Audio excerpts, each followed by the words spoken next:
All right, this is the we're looking at clips for Candace Owens and Nick Fuentes because I don't feel like watching the full 2 hour shit. Said you think that's a leftist argument. I would only push back on that because I've learned so much about just like recent history that I didn't know.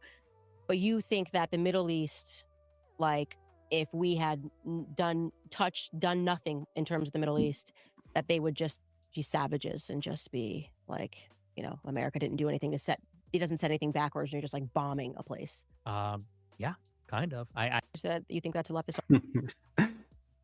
um, Interesting. Let's see if we can find anything else. And sometimes when I see the things that you say, I do think, okay, he doesn't take into account family. Like it's just Nick. Nick is in his own world, which can be, I think, a quite selfish perspective, which is fine. That's what you're saying. You like being selfish is another way to say what you just said. I like being selfish and I don't want to give of myself to somebody else. But I also think there's something selfless involved, which is to say, I could go and start a family and drag them into a world of mine, which is pretty chaotic. I mean, is this really the kind of a lifestyle? If I'm banned on everything and I can't make a living, I'm banned from banking, I'm banned from credit card processing, I'm getting doxxed, people are showing up to my house trying to kill me, things like that. And what's more, I mean, let's also get, I also don't appreciate the lecture. You don't know me, so I know you're married. I know you're older than me, but you don't know me. You don't know my life. You don't know my situation. I don't think you're in a position to give me advice, especially as a woman, honestly. I don't think women, this is something in the right wing. We say we're anti-feminist, and then women go around telling men what to do who are not their husbands. And, I don't really buy into that idea. Oh my god, bro. Oh man. You know what's funny with all this recent like infighting from MAGA? A lot of the people who are like now looking at MAGA are now saying the exact things that we've already knew about some of these right-wing lunatics. A lot of people are like, bro, you guys are so cooperating with Donald Trump regarding this Epstein stuff. Oh fuck. Now you figured that out. We already knew that shit. You guys are so brainwashed. We already knew that. So now people are using the terms magtards. We already called them magtards. And Candace is finding firsthand that one, Donald Trump is a snake. Two, they really love Israel, Candace, and they will call you anti-Semitic if you defy Israel. And three, there are a lot of people in the right wing that are genuinely evil people. Now, is what he's saying evil? No, but it's definitely women hating. How are you gonna give me advice? You're a woman. Like, come on, Candace. You don't feel anything from him saying that to you? You don't feel disrespected at all? Come on. Theologically, but that's besides the point. My life has been tumultuous from the very beginning. From the time I turned 18, people were coming for my neck and trying to get me, and I was kicked out of college. And then, once you're branded as an anti-Semite, before it became cool or popular, can't get a job, can't make a living, get banned from. I mean, you obviously made a living quite a bit, and you're definitely a prolific figure. So, and everything that has happened to you is also your fault. So, I don't fucking feel bad for you. Crazy, I know. Jesus. From PayPal, all this kind of stuff. That's a very difficult environment to try to have a dating life. What do? I go out on Tinder, I go to a bar, and I say, hey, I'm a neo-Nazi Nick Fuentes that the ADL is writing articles about every day. I'm going to start a dating profile on Tinder. People are going to screenshot that, mess with me in all kinds of ways. It's a very difficult predicament, actually, for me, because I took on basically a huge sacrifice at the beginning. And I don't know that you really appreciate. Sacrifice for fucking who? You did some dumb shit. Now you're dealing with the dumb shit you did. Appreciate that enough. I think that you're somebody who, you had a career in politics for as long as I was fighting a battle. You were at Daily Wire with a contract. You're at Turning Point. You're making good money. You're doing book deals. You're part of this thing that I'm criticizing and paying a very heavy price for at a time when no one's saying those things, when it's very unpopular. And it's not to say that I'm a victim, because I did it willingly and I love it and I would do it again. But it is to say that, you and I have lived very different lives. At least he admits it. The thing that you can probably respect Nick Fuentes if you wanted to, for some reason, respect Nick Fuentes, is he's honest that he's a piece of shit. and he owns it. Like he calls himself a neo-Nazi. You know what I'm saying? He's honest that he's an anti-Semite. He doesn't try to hide it, which that part I respect. I don't respect him being a bad person, but honesty. There's a lot of value there. And a lot of value in honesty. You know, it's easy, I think, for you to say you had your husband, have your kids, you got your ducks in a row, made quite a bit of money, then you discovered the truth, and then you went out on a limb. And it's not to say you didn't make sacrifices and it wasn't a risk, and it paid off. You're doing great now, and I congratulate you. But with me, there was no calculation. I mean, I almost want to say I was 17. What's your excuse? I was 17 and I woke up and I went balls to the wall, bucket of ice cold water. Candace, he's saying that everything he's dealing with. Oh my goodness, I don't realize if Candace knows that he's basically saying that you are now just like him. I don't know if Candace understands that right now. As you say, I made a lot of enemies, and maybe that wasn't wise. You know, but I told the truth, and I took on extremely heavy cost for my personal life. It basically has made it so that I can't have a personal life. I don't even have many friends. Forget about, you know, dating women. I can't even really have a lot of male friends because there's such an incentive to betray me, to turn your back on. Because you're a bad person. That's why. Like, you're not a good person. Nobody should want to be friends with a bad person. Maybe if you finally realize the real truth of what your actions are saying and what your actions are causing, then maybe you'll be able to get a social life. On me. I don't think Nick Fuentes probably won't realize all this stuff until he's like old and decrepit alone by himself. His audience are feeding into his bullshit ego, to be honest. Because there are people that are being paid to attack me all the time on Twitter or for information about me, things like that. Pay me, I'll attack him. You know, if it's you pay something me. like everything else that I'm figuring out one step at a time. Just like my show, and you know, when I get banned from something, you know, whether or not I'll be able to have a family and kids and what that'll look like. But I mean, it's a little more complicated, I think, than maybe you understand. Not really. You're a bad person, so it's hard for you to have a social life. Not that fucking hard, to be honest. It's not hard to understand at all. All right, there's another clip. Oh, this should be a good one. People are like this, or if your world is kind of colored by this is what's going on in America, this has failed.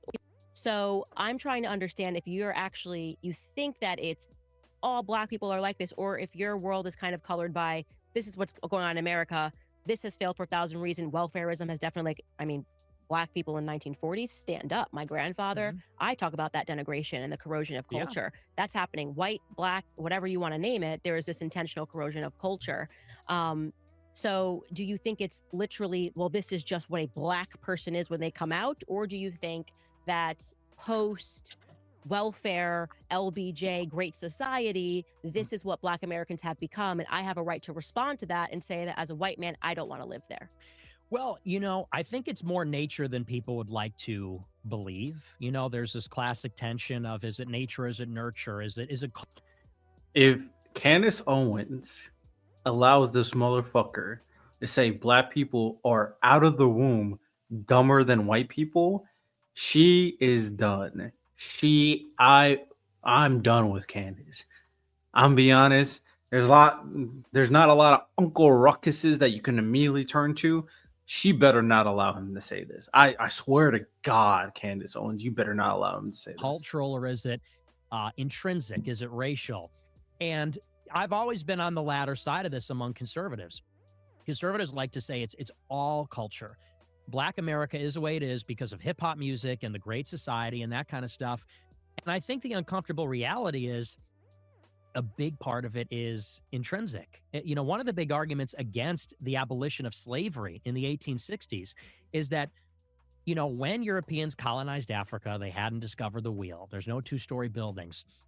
There's no writing. There's no written language. Missionaries had to go to Africa in the last century and invent it for the Candace, please have a response to all this bullshit. Please have a response to all of this bullshit, please. Because the advancement of technology could, and creating a culture and language can derive from a lot of different factors. It's not as simple as I'm white. It's the environment you grew up in, the external stimuli that is dictating how you're able to live in that particular environment. If you have an environment that forces you to use tools, and if you have less danger, or if you have less peace, there are so much factors that play into how a specific type of people flourish in an environment. Please, please, please, Candace, please, Candace, please, Candace. African people, because there's no recorded history. They didn't have writing. So Egypt is not in Africa. Well, Egypt is a different race. The Egyptians were not black. Okay, but you said when they went to Africa, so I just want to. The interior of Africa in the late 19th century. Scrambled. Okay. So he's picking, and I don't even want to grant him that. So he's already detracting his an earlier statement. And you said, okay, why are you granting him that, Candace? So we're now knocking Egypt out of Africa. Well, Egypt is part of northern Africa, sub-Saharan right, Africa. You said Africa, so I'm not trying to get a gotcha. I'm just responding. Why? He's saying black people are inherently more stupid. Why are you being nice to the motherfucker? Oh my god, bro. What?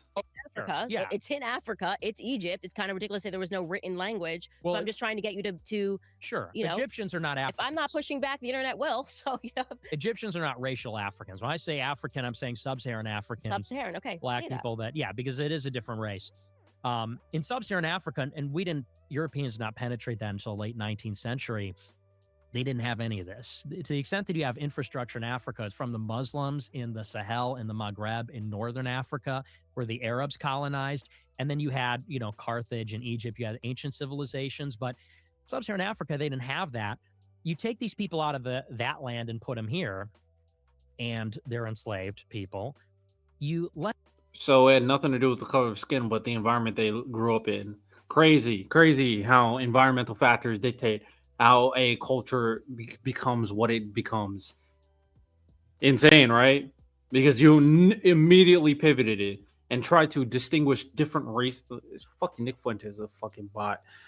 Candace, please give me a good response. Let them free in a modern, liberal republic. They're not going to succeed. It's not going to go well for them. And that was one of the arguments against abolition. She said, allow black people in a modern, liberal. Okay, all right. Let me just let it go. People said if you free them without any assimilation, without any kind of process for them to be acclimated, they're going to die. And that's exactly what happened. Bitch, they were slick. Oh, bro. Oh, my. Candace, please respond. Many of the bottom 10% of the lowest IQ Africans just died off for generations. And it had a, pardon the expression, but it had a eugenic effect because over time, if the weakest are dying off, that's one argument for why blacks in America have a standard deviation higher IQ than the blacks in sub-Saharan Africa. So, what you're just connecting things. There's no correlation to the two different factors you mentioned at all. You're just rambling. So I do believe there is something intrinsic going on there. And what makes people uncomfortable about this is the idea that it's unchangeable. There's something about, and this is why I'm a Catholic, we do have an inherent desire for universalism. We do believe that there's a common humanity and a common human community and all of that. We hate the idea that we're born a certain way and we can never change. And that's just the way it is. And we even think about this in terms of, it's become not so popular these days to tell children, you can be whatever you want to be. Because we know that's not the case. Some people are tall, some people are short, some people are smart, some dumb, some ugly, some handsome. That's why, by the way, incel-dumb is a big part of this also. So you believe these are immutable characteristics that are assigned at birth? I think that, yes. For the most part. Things like race, all those attributes are immutable and unchangeable. But they have changed, just factually speaking, they have changed. They change over time, over the generations. Okay, so then you don't think it's immutable because if this was an immutable individual person. Okay, so you're saying that Candace is asking the right questions and how flawed and fucking retarded this logic is. that if you are born at this space and time, because he retracted several times. First, he had initially skin color, then he differentiated based off a specific environment you lived in related to the skin color. And now he says that this is embedded in this very specific type of skin color from this specific type of environment that is unchanging. And now he's saying they do change based off generations. Nick, this all of this is fucking stupid. Like there's no logic to what he's saying. He's trying to connect things that are not connectable to make a coherent argument. as a Black person in America, here is the cards that you're dealt with, and you can't change that over time. Something like IQ does not change. No, doesn't change wildly. It only changes genetically over. IQ is a big one, and that changes. That's a Are you gonna say anything about Candace? You're a Black woman and you're intelligent. Are you gonna say anything about him saying Black people's IQ can't change and they're dumber than white people? Are you gonna say anything about it? genetic trait. And so that can change over the generations, but not, you can't take an individual that's 75 IQ, which is the average in West Africa, and take them to 100. So two dumb people can't produce a smart person. I believe they can actually. Yeah. But So does that kind of debunk your? no, because it's rare that that happens, but IQ is a heritable trait. So it's unlikely that that happens. So I'm trying to. Maybe there's more. I'm not going to. Fuck, Candace. I don't know. Like, I have a. Would I have Nick Fuentes on my podcast? I don't know. Me? I don't know. I would consider inviting him on like open panels and stuff, but like podcast probably not, or guest 1v1 podcast probably not, because those are focused on solutions and there's nothing that I believe Fuentes can offer for a solution. Maybe an open panel. I don't know. Maybe I have to think, because I also want to be able to introduce different perspectives. But I know for a fact I would challenge way more than Candace Owens is. She's like asking inquisitive questions that are questions to dive deeper into the logical fallacies of Nick Fuentes' argument. Sure, but I don't know, man. It makes me concerned that there's not an emotional, like, she's emotional when she talks about leftists and how Black culture is being deteriorated, which I do agree. But she doesn't feel anything about a white dude saying that Black people are inherently more dumb and embedded into their nature. She feels nothing about that. Maybe she says something later on in her podcast. I'll look for one more clip. You know, I'm gonna take that down just in case there's something crazy that pops up.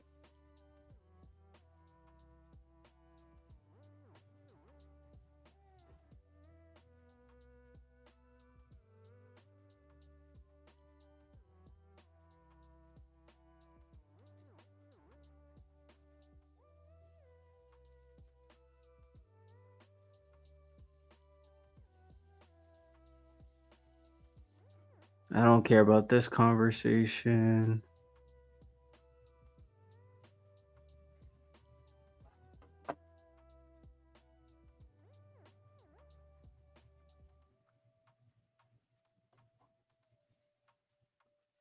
Nick Fuentes says Jewish people are stupid.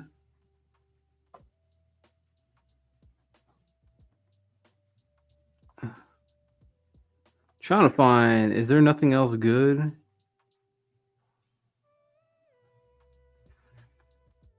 Oh,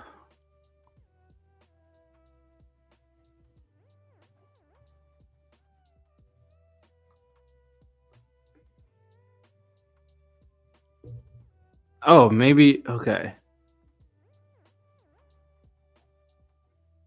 Okay, we might be able to dive deeper into this one. Well, this is just what a Black person is when they come out? Or do you think that post welfare, LBJ, Great Society, this is what Black Americans have become, and I have a right to respond to that and say that as a white man, I don't want to live there? Well, you know, Okay, I already seen this.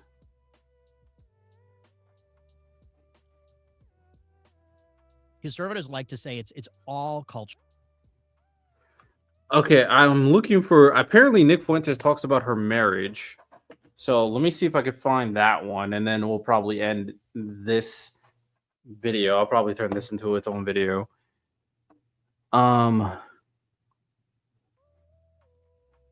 Marriage. I don't think you're in a position.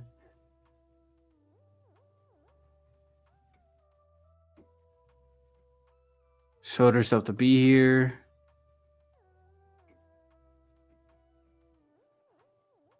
I thought Nick Fuentes said something about her being interracial. Okay, I think this is it. All right, here we go. That there shouldn't be interracial marriage. Mm-hmm. I've seen those clips. Can you explain why that is? Yeah, it's not that I don't think there should be interracial marriage. I'm Catholic, so as you know, it's not a sin to be in an interracial marriage or relationship. But I am racist, I would say. I believe in the races. I believe there are white people and black people and Hispanics and Asians. Candace. Like nothing, no reaction that he admitted he was racist. And I think that nothing. It's a core part of our identity. It's who we are. And there's like this conservative reflex to say we're colorblind. Race doesn't mean anything. And, you know, Pat Buchanan said this. He said, it's not everything, but it isn't nothing. And I definitely lean more towards the latter, which is it really is a core part of who we are. Our culture, our heritage, our ancestors, our customs, all of it. You know, it's not that I don't think that two people can fall in love from different races. Of course they can. And they have throughout history. And the races have mixed throughout history and assimilated. But for someone like myself, I always say on my show, it's just my value. I want to marry someone that looks like me, that comes from a similar background, because I want my kids to look like me. I want my grandkids to look like me. But are you, sorry, I just want to make sure, did you say I'm a racialist or I'm a racist? You know, for a long time, I would say I'm racialist. Mm-hmm. Now I just say I'm racist. That was a crazy way to end that clip. I need to see more of that part of the conversation. I need to see Candace Owens fight back. God damn it. This guy, man, he doesn't. I need her to fight back.